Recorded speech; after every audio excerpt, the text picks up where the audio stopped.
Welcome to our session on attribute-based selling, or ABS. I'm Flo Lugli, and I'm founder and principal of Navesink Advisory Group, and I'm going to be your moderator for today's session.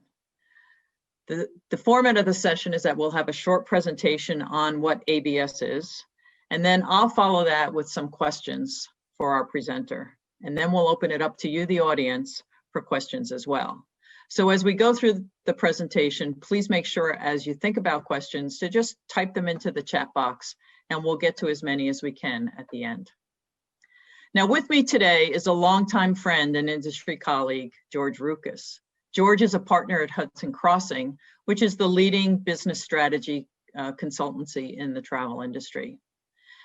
George leads product management there, and he's going to give us his view on ABS. Welcome, George. Thanks, Flo. Much appreciated. There's a tremendous amount of confusion about what attribute-based shopping or attribute-based selling or attribute-based pricing actually are. And they're really sort of three sides to the same coin. Coming from a consumer's perspective, it's attribute-based shopping. I shop for a hotel room the way I shop for many things, and I'll draw that distinction in a few minutes. From the hotelier side, it's attribute-based selling, and from the revenue manager side, the guys who run everything, it's attribute-based pricing at the attribute level. When you go into the Stratford pub, you can find a burger bar, and at the burger bar, you can build your own burger from scratch and specify everything as you go along, or you can buy any of the preset combinations like the New York burger, the California burger, the cowboy burger, and so forth. When you look down at the menu, you'll find that there are, I think, 4 or 5 pre-bundled sets of hamburgers, and those are combinations of hamburger attributes that you could pick any of those and either add to or take away. So if you like the cowboy burger, but you don't want the cheese, you can get it without the cheese. Or if you like the cowboy burger, but for some reason you want, I don't know, horseradish on it, you can add that. So that's the first thing. ABS does not require that you specify everything from the ground up, starting with just a basic room. You can start with pre-built bundles. The second option is the build your own, in which case I did a little bit of quick math and just choosing between the bun, the burger, the temperature, the cheese, and lettuce, tomatoes, and pickles, and so forth. If you were to look at all the different combinations of those attributes for the burger, you'd have over 60,000. That's an awful lot of different combinations.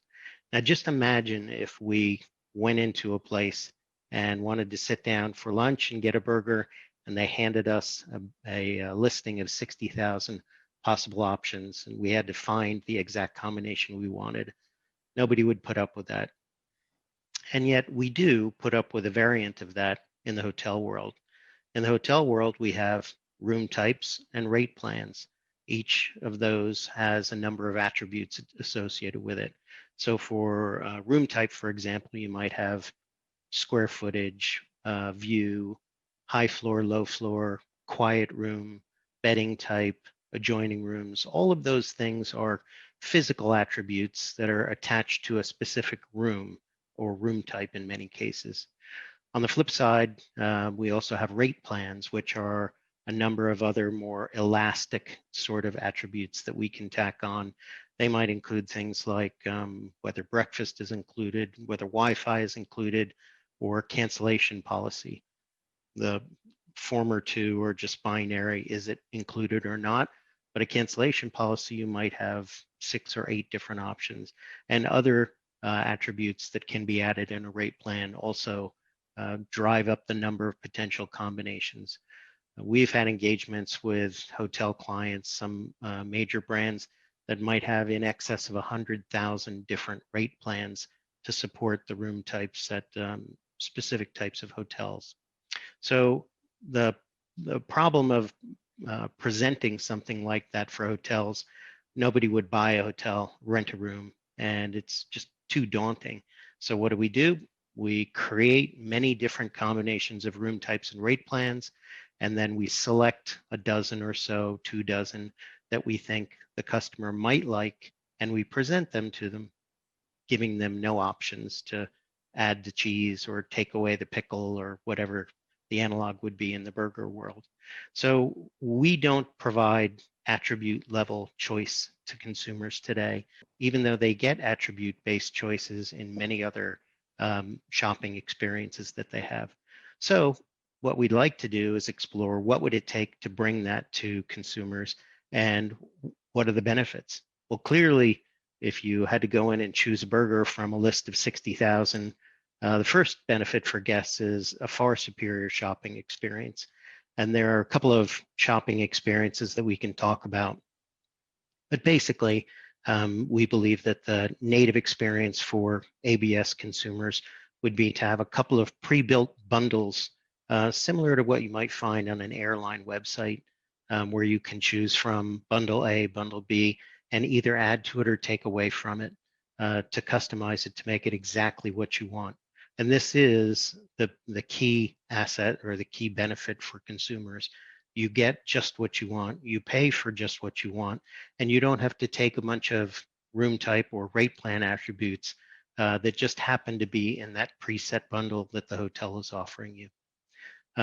The second thing is your offers are likely to be far more targeted.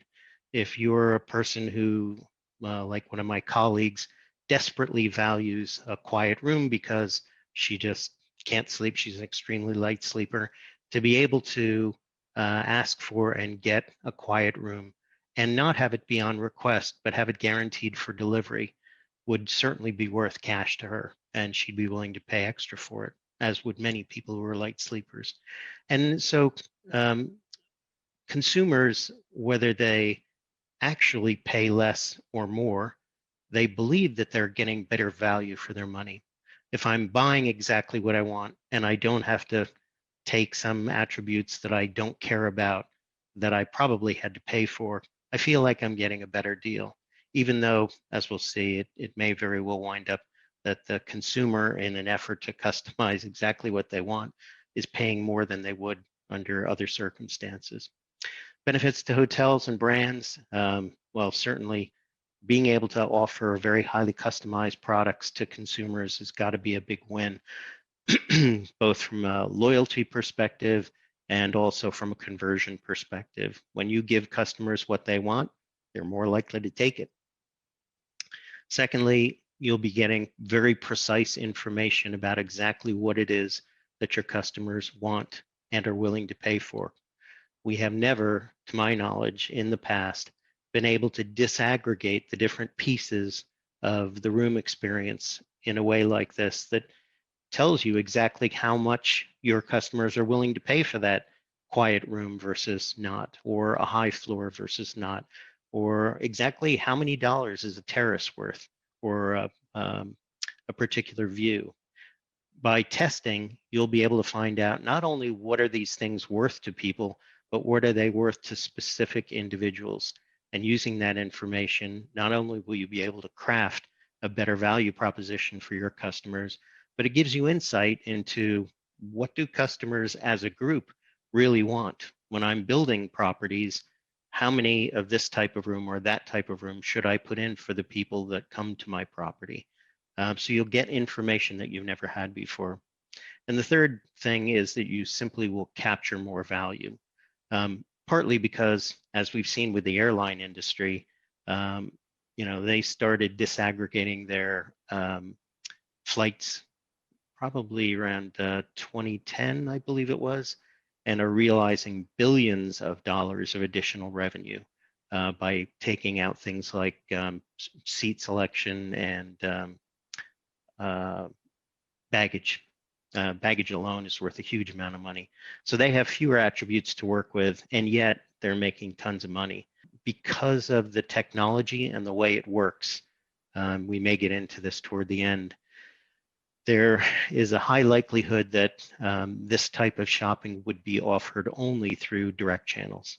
So any booking engine that requires some sort of a mid-level cache, like an OTA or a bed bank, where you would upload availability to the cache and they would shop out of it, is clearly not going to be able to do attribute-based shopping, which requires a very, very fine-grained view of inventory at the property. So in order to do ABS, the ABS shopping engine must know not only which room types are available, but which specific rooms and which attributes are in each room. In order to sell them, if I'm going to sell you something that has 3 attributes, I have to know exactly which rooms have those and be able to assign you to one of those rooms to make sure that you get it. So from a hotelier's perspective, as well as a customer's perspective, there are a lot of wins, a lot of things to like about ABS. Generally, we've been envisioning ABS working for a brand. So a brand with multiple properties might want to offer ABS on any of its properties and even optimize across and allow shopping across properties if you happen to have a cluster in a single location. In order to do that, the ABS capability has to be at the level of your central res system. So what we've been telling people is this will require a new CRS that's built on an attribute model, which means that instead of storing room types and rate plans, you would store the room types and the attributes associated with them. And the rate plans would be disaggregated into just rate plan attributes. And then this ABS engine, the shopping engine, would have a complete view of inventory, much as the PMS does. It would know which rooms are on which floors, which ones constitute high or low, which rooms are adjoining, which rooms have a balcony or a kitchen or whatever it is that you intend to break up into different attributes. So it has to have a great deal of information about the specific property. And in connection with that, when you're offering ABS to somebody, the distribution channels that are going to hit the ABS engine have to also become attribute aware. So an IB, a booking engine, web booking engine, in order to shop based on attributes, has to know which attributes are there and how to represent them. And this will require, of course, a different way of looking at the shopping experience for consumers. And it might be worthwhile to take a little segue here into what that would look like, because it'll help you to understand what is and what isn't attribute-based shopping. In an ABS experience for consumers, there are typically 2 ways that you might show it. One is, and this is my favorite way, that you would offer preset bundles like the hamburgers, you know, the California burger, the New York burger, and you would offer a complete build your own room from the ground up, where you start with a base room and then you give the consumer just a few different areas where they can choose the specific attributes they want to use. Over time, that might even be customized by the individual, but you might offer, let's say, 6 or 8 things that a consumer could customize: the bedding type, the size, the view, high floor, low floor, adjoining rooms, those types of things. And the customer can go in and choose from them, and they're put together, for example, so that if there's a bedding type choice, when they click on it, it would tell them which bedding types are available for the room that they're looking at.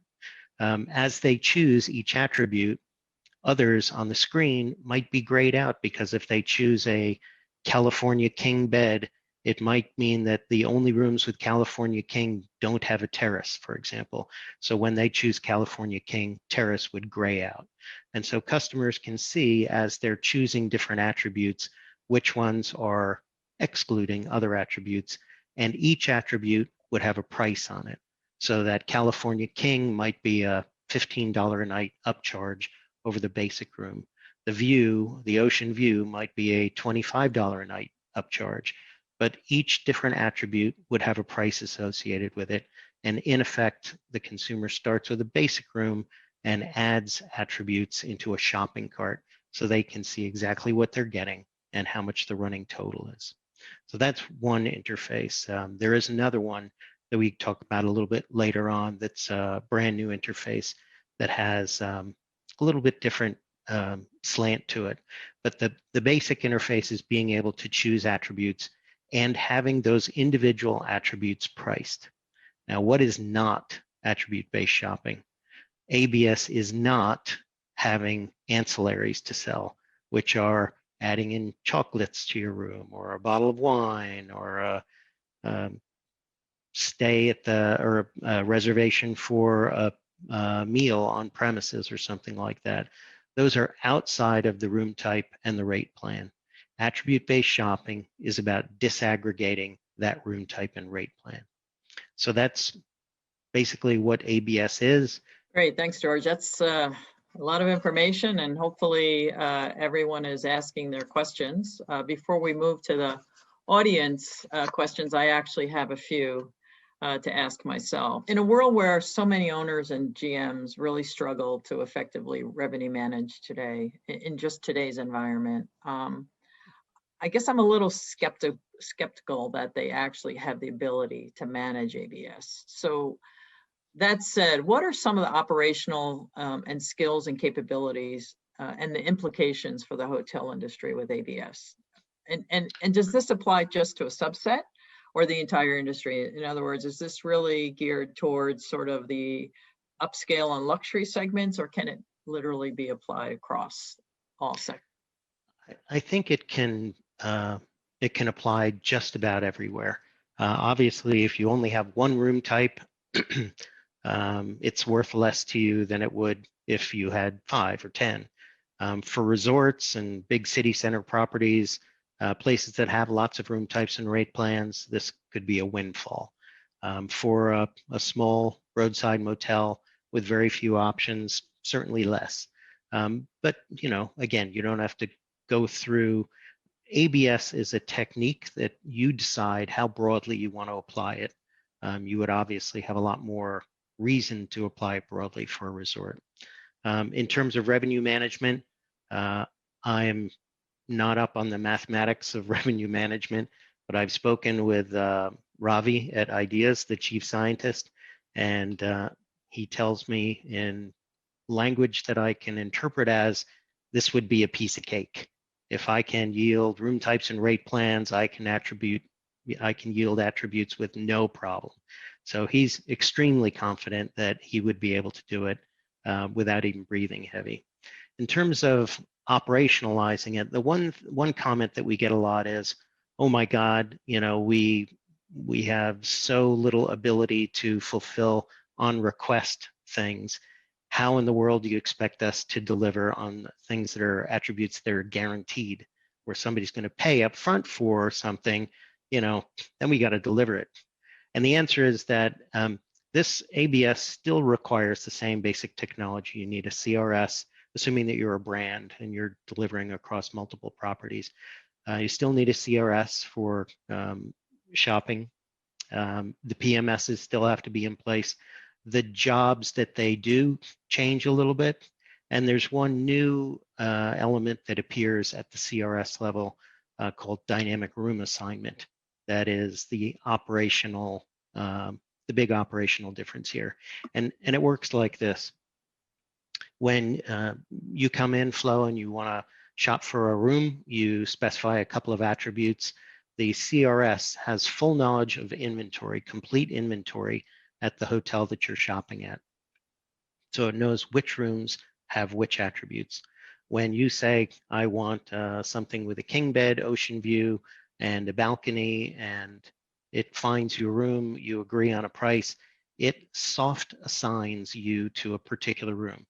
And in that way, because it's assigned you already ahead of time, this obviates the need for having room assignments done manually the day before people show up. So now room assignments will be done by the dynamic room assignment algorithm. So it soft assigns you.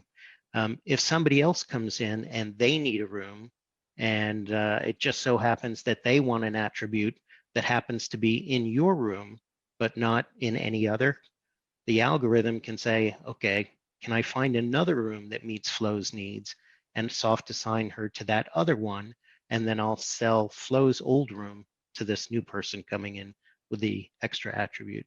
And so it kind of does this shuffling around and optimizes who gets which rooms. That is going to be an extremely difficult thing to do. It would be completely impossible for humans it has to be done automatically. So the room assignment algorithm is going to make sure that you get what you've purchased.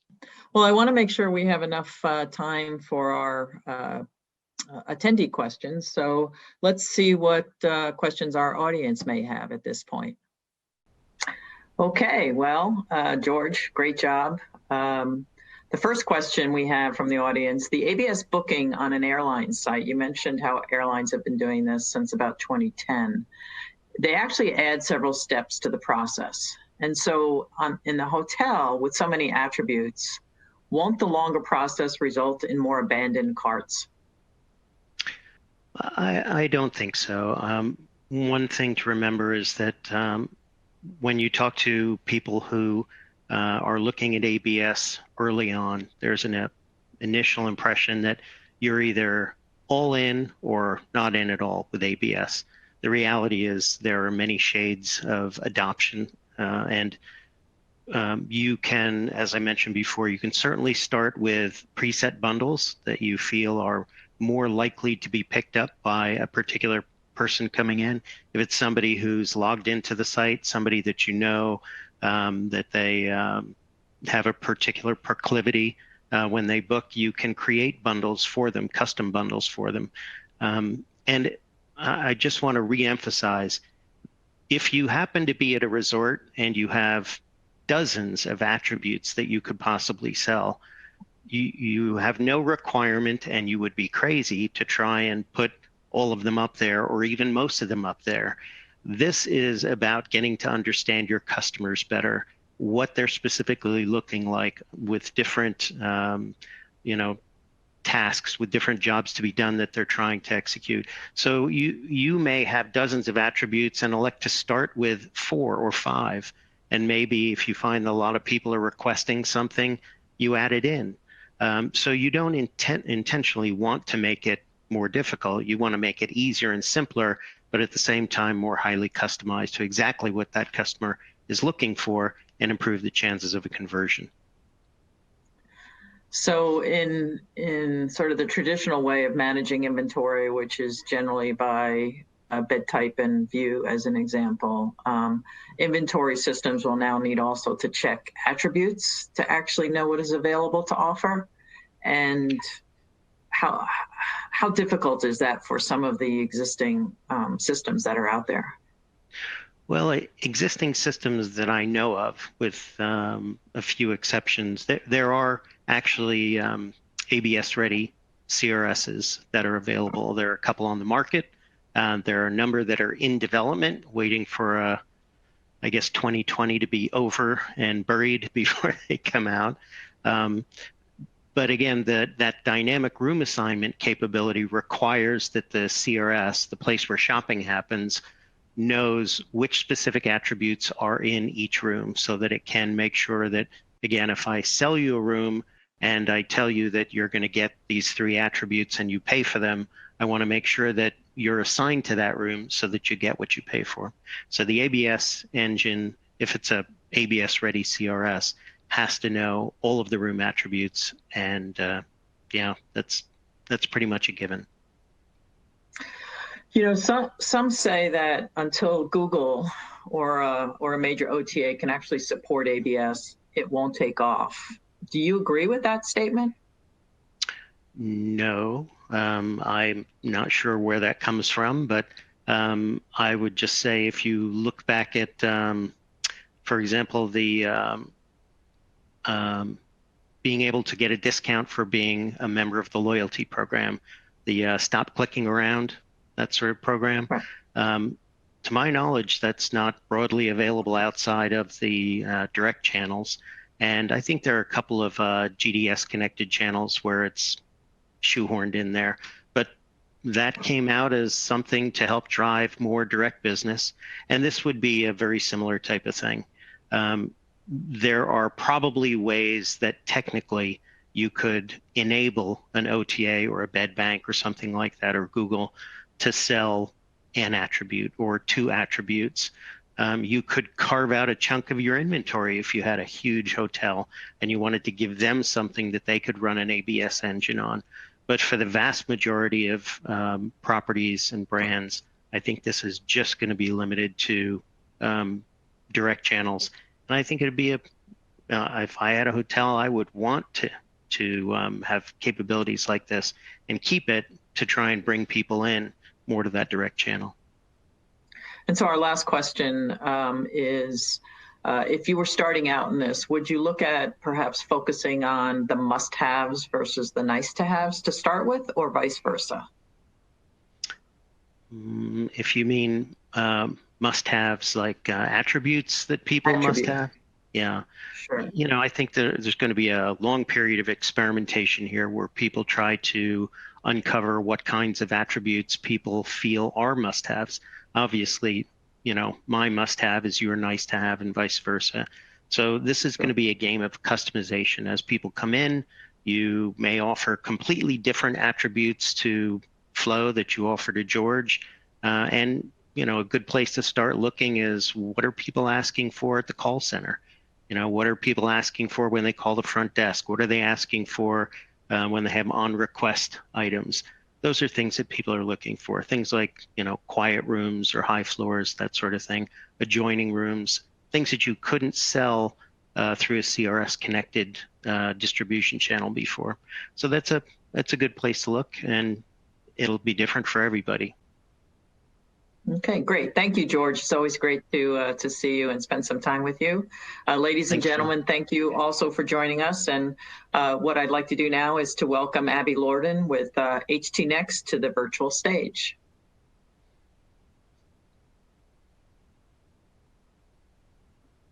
Thank you so much, George and Flo. That was a fantastic conversation on an incredibly hot topic. I'm thrilled to see everyone here at HT Next. We've had a couple great sessions this morning. How about the production value on that Disney segment, right? I mean, you just can't get more magic than a Disney welcome keynote.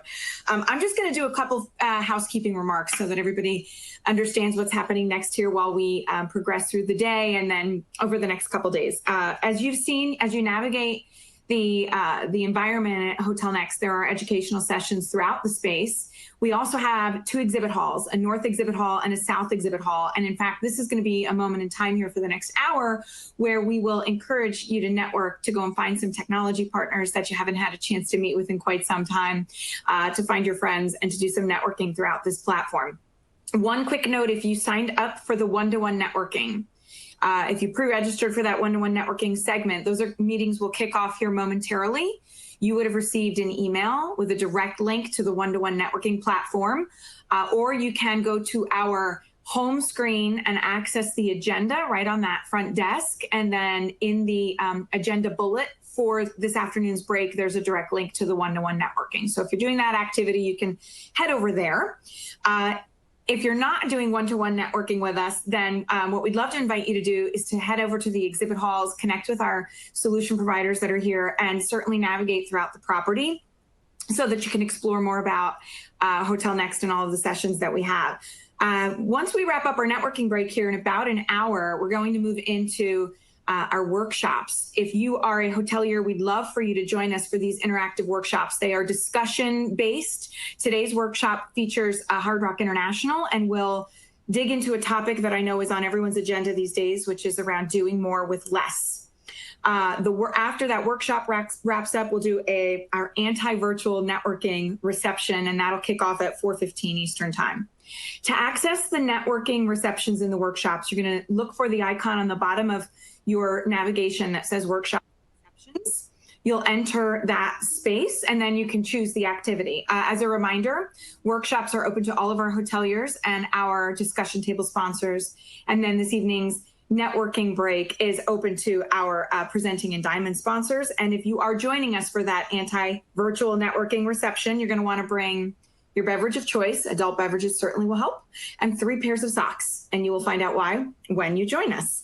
Just one last quick housekeeping note that we're going to be running a leaderboard throughout these 3 days, and we're earning points for a good cause, which is AHLA's Hospitality for Hope initiative that raises funds for employees whose employment have been impacted by COVID-19.